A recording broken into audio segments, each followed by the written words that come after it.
Oh my God, ang lakas ng hangin dito. Natumba yung bugambilya namin, kumapit doon sa tabi ng bintana, napunta dito sa may lemon. Yan. Tapos ang lakas ng init ha. Malakas lang ang hangin.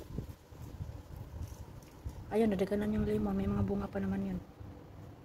Buti na lang hindi nalaglag yung mga bunga. Oh my gosh. Ganda pa naman ang bulaklak ng bugambilya. Oh, lakas ng hangin. Yan oh. Lakas ng hangin. Umuugong. Dito sa kabila yung pink. Hindi natumba kasi nakakapit sa pader. Ito wala kasing makapitan eh. My gosh. Ayun.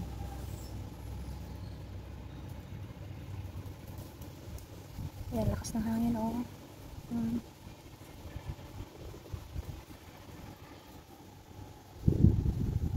Lakas ng hangin, natumba.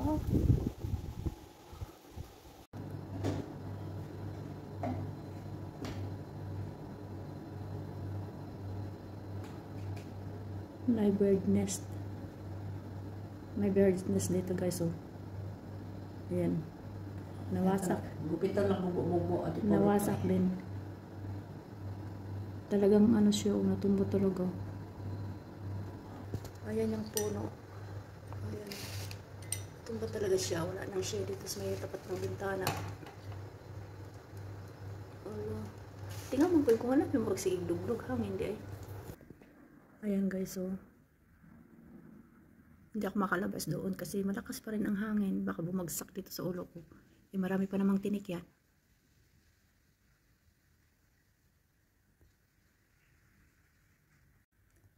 Yan yung bugambilyang binidyo ko nung isang araw. O last week pala.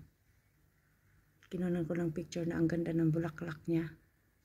Puro orange. Eh ngayon bumagsak na oh. Sa lakas ng hangin.